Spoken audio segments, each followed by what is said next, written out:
Ajar kami Tuhan untuk mengerti segala rencana-Mu. Ajar kami Tuhan untuk mengerti segala ketetapan-ketetapan-Mu. Daripadamu kami belajar Tuhan. Dan kasih-Mu yang menyelamatkan semua orang. Ajar kami Tuhan untuk tetap ada di jalan-jalan-Mu. Di dalam nama Yesus Tuhan. Kami bersyukur, kami berdoa pagi hari ini. Sambut kebenaran firman-Mu dalam nama Yesus. Haleluya. Shalom kekasih-kekasih Tuhan yang diberkati pada pagi hari ini. Kembali kita akan belajar kebenaran firman Tuhan dari Injil Markus pasal yang pertama. Firman Tuhan dengan judul Teladan Pemuritan Kristus, kita akan perhatikan dan baca di dalam Markus 1 ayat 29 hingga 34. Ketika Yesus memanggil murid-murid yang pertama, yaitu Andreas dan Simon, Yohanes dan Yakobus, anak dari Zebedeus, dia mulai mengajarkan prinsip-prinsip pemuritan. Bahwa apa yang dia ajarkan, apa yang dia ajarkan sebagai seorang yang berkuasa di dunia ini, dia melakukannya dengan teladan. Pemuritannya dia lakukan dengan teladan. Dia memulai pelayanannya dengan penuh belas kasihan dan dia tunjukkan kepada murid-muridnya.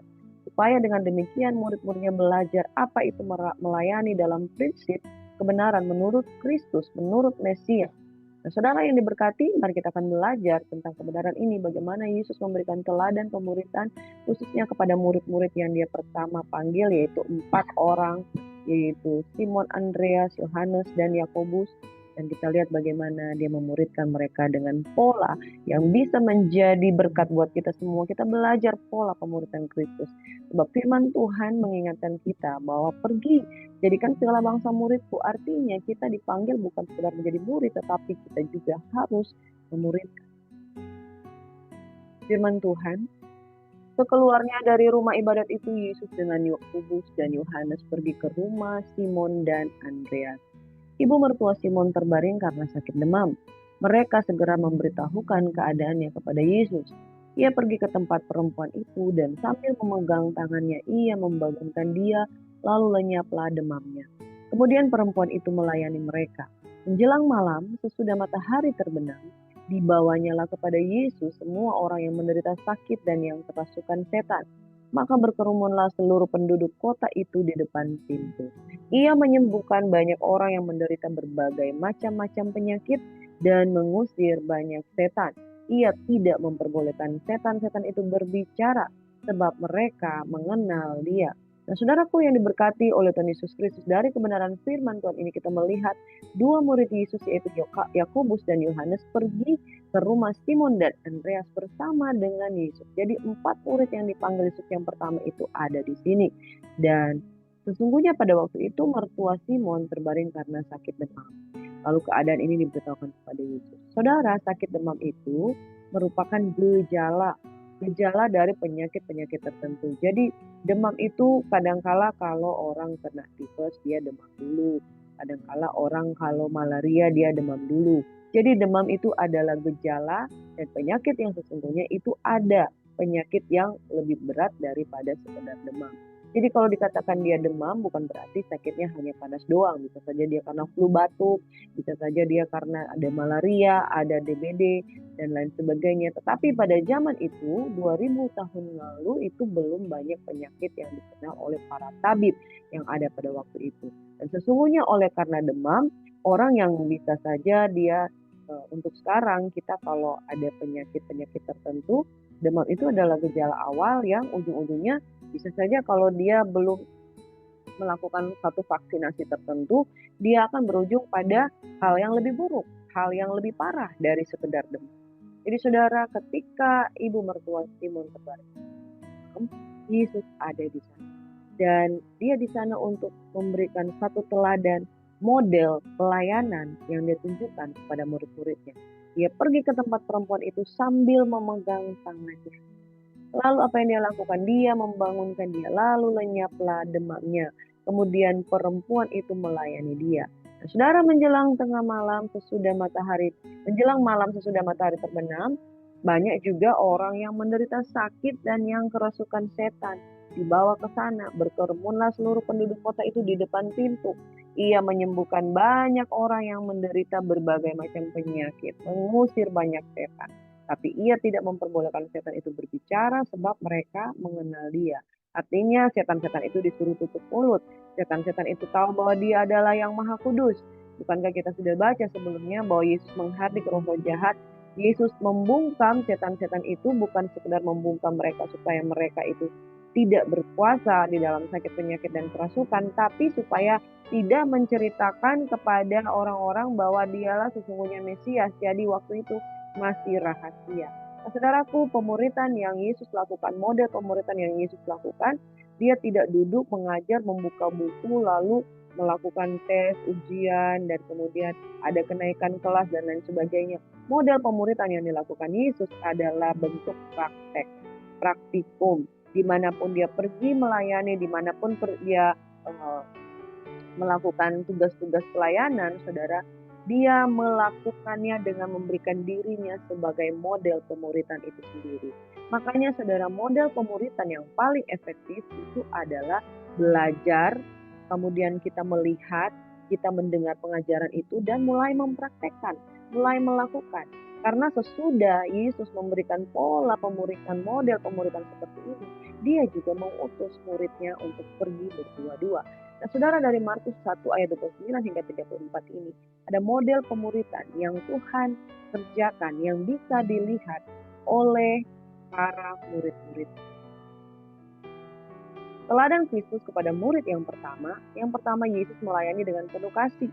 Jika dia ada di sana, dia melayani mertua Petrus dengan penuh kasih dan belas kasihan. Yang kedua, Yesus memiliki tindakan kepedulian. Dia tidak peduli kalau orang mau bilang apa, saudara, dia langsung bertindak. Jadi kepedulian ini ditunjukkan dengan satu tindakan. Yang ketiga, Yesus memiliki inisiatif untuk menyembuhkan berbagai sakit penyakit dan kerasukan roh jahat.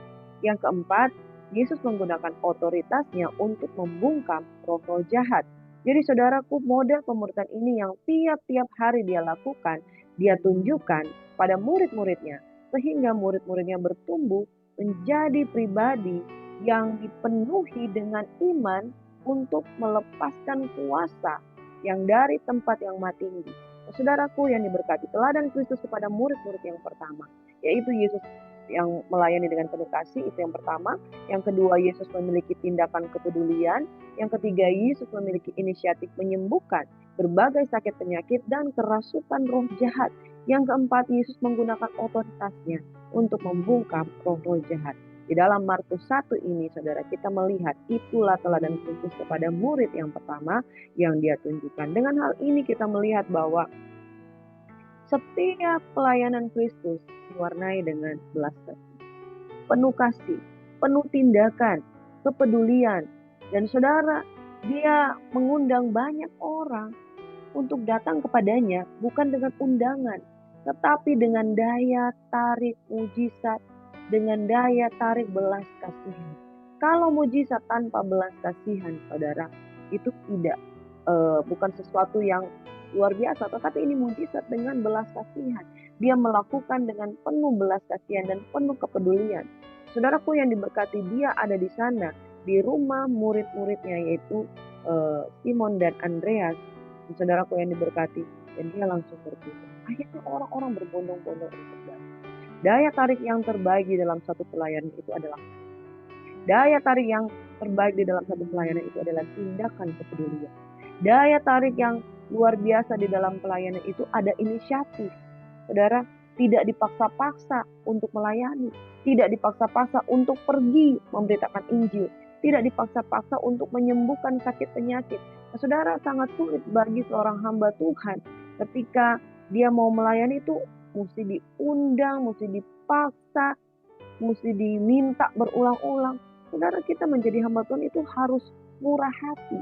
Kemana orang panggil, kita pergi, kita melayani. Jangan berat langkah, berat hati, apalagi berat mulut.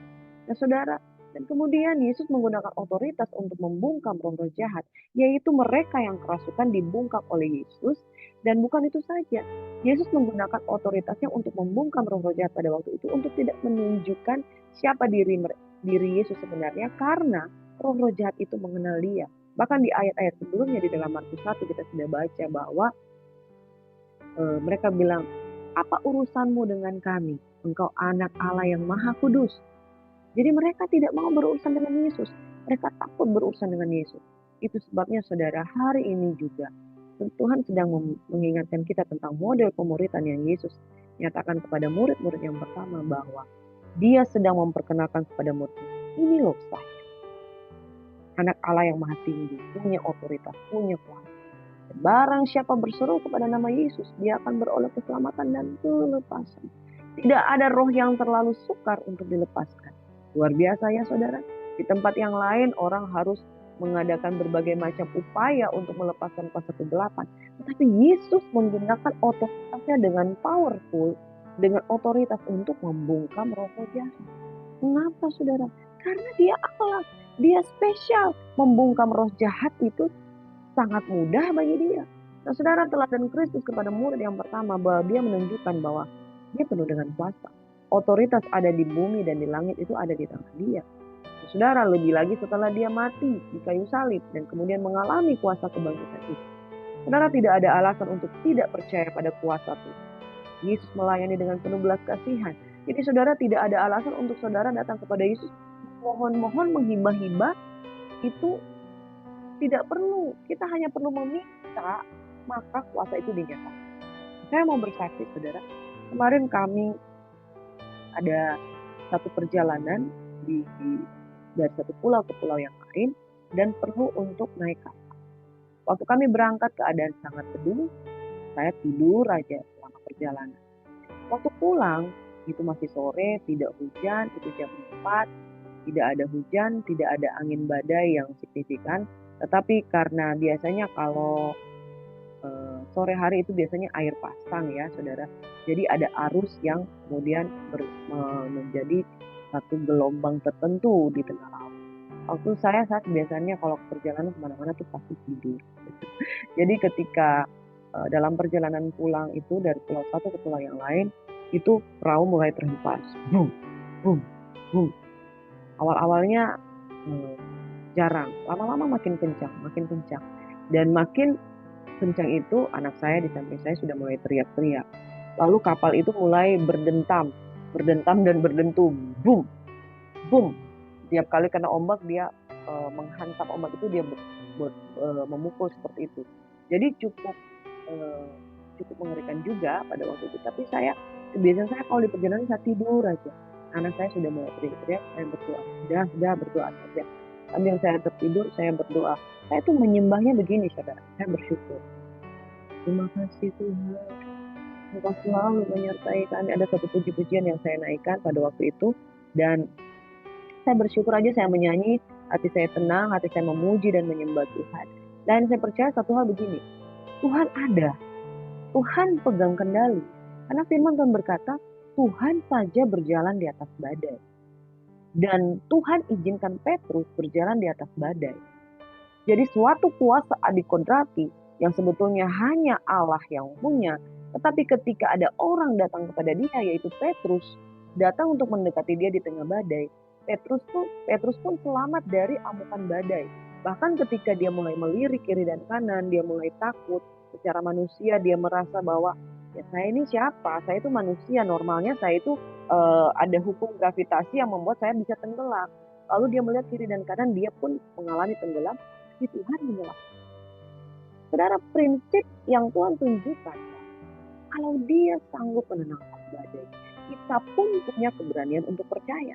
Maka pada waktu gelombang itu mulai menghantam kapal, dan setiap kali kapal itu maju dengan begitu cepat, dia boom, boom, boom, makin lama makin cepat dan hantamannya makin kuat.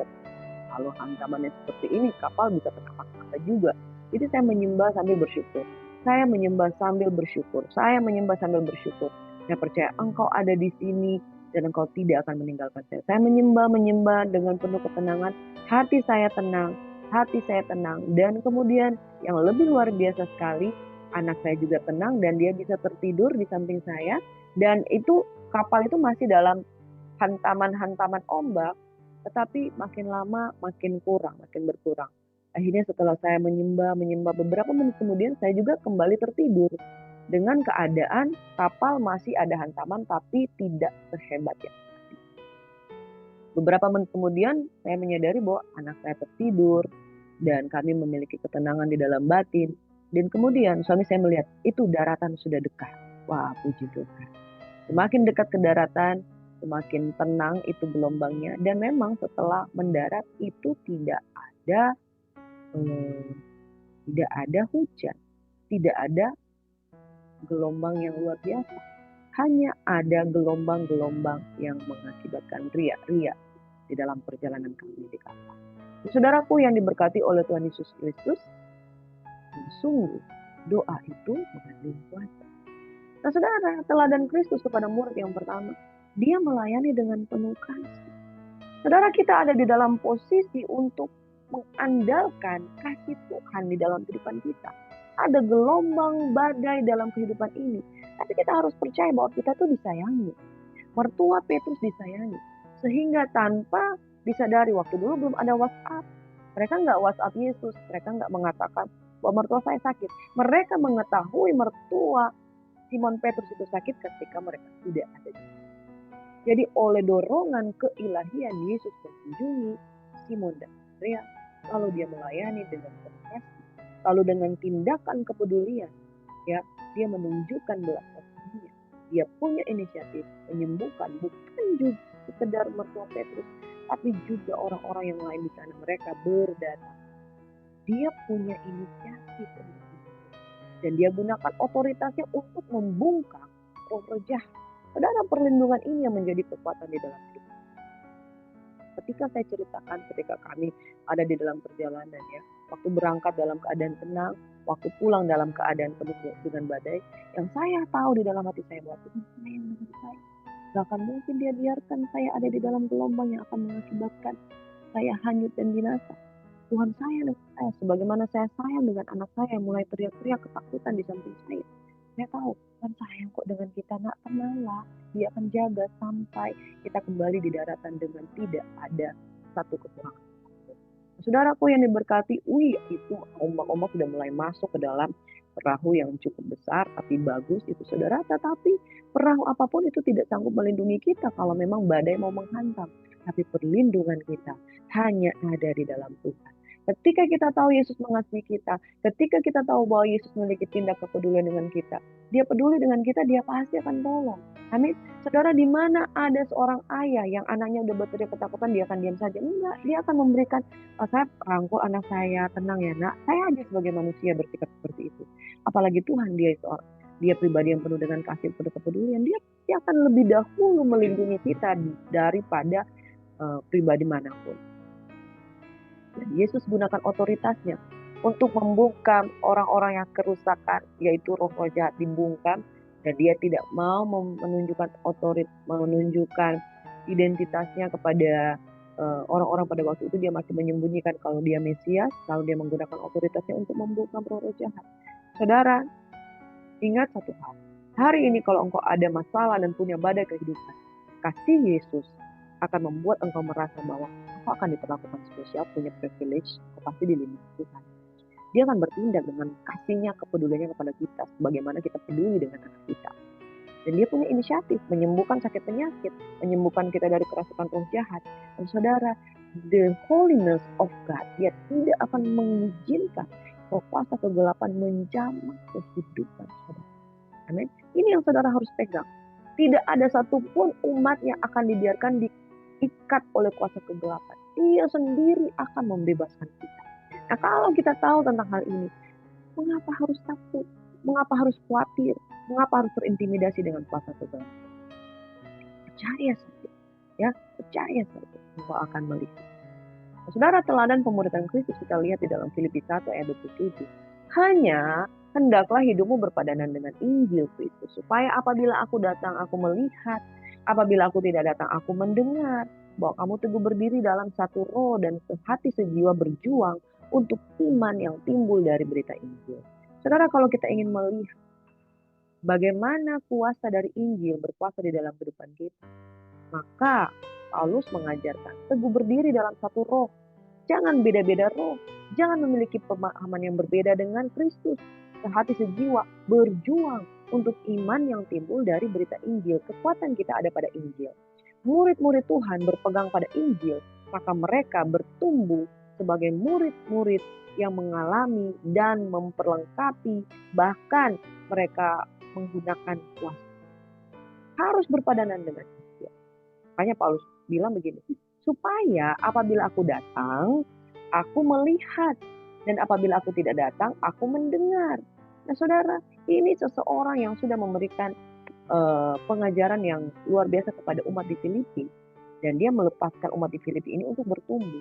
Jadi pemuritan itu adalah bagaimana seseorang itu yang sudah dididik dalam pengajaran. Setelah Paulus nggak ada di sana, dia akan melihat ada pertumbuhan iman. Ya, Yesus sudah tidak ada dengan kita di sini, tapi rohnya ada dengan kita. Dan dia memberikan Injil ini sebagai pemberitaan bagi kita untuk kita belajar.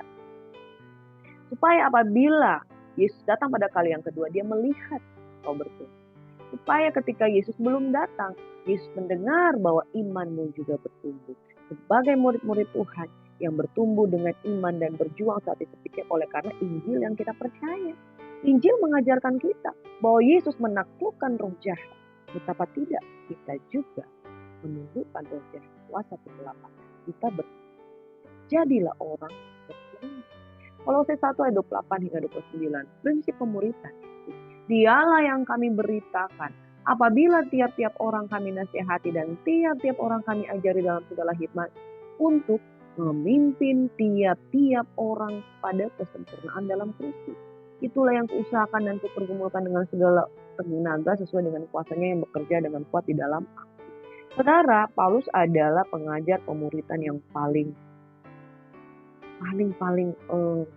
bersemangat, paling luar biasa di dalam pengajaran. Nah, saudara, tujuan dari pemuritan adalah memimpin tiap orang kepada kesempurnaan di dalam Kristus. Makanya model pemuritan yang Yesus kerjakan yaitu dia tunjukkan langsung.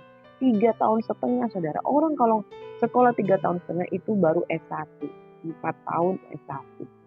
Tetapi pengajaran yang Yesus berikan adalah model kepemimpinan yang dia tunjukkan sendiri selama 3 tahun setengah, saudara. Itu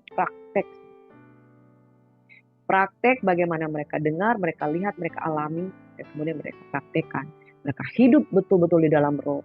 Mereka dipimpin menuju kesempurnaan. Murid-murid ini menjadi rasul-rasul. Paulus bukan seorang yang dituntun langsung secara fisik oleh Yesus, tetapi dia menerima pemberitaan Injil itu dan dia berhubungan dengan Kristus di dalam hubungan pribadi dengan Kristus. Dan dia menjadi seorang rasul yang memuridkan begitu banyak orang. Di Asia kecil, saudara, di Makedonia, di Filipi, Kolose, saudara, dia memiliki banyak murid-murid di sini. Dia memuridkan. Dengan tujuan pemuridan itu adalah memimpin tiap orang pada kesempurnaan. Dan terakhir, saudara, teladan pemuridan Kristus ada 5 prinsip yang kita pelajari di sini.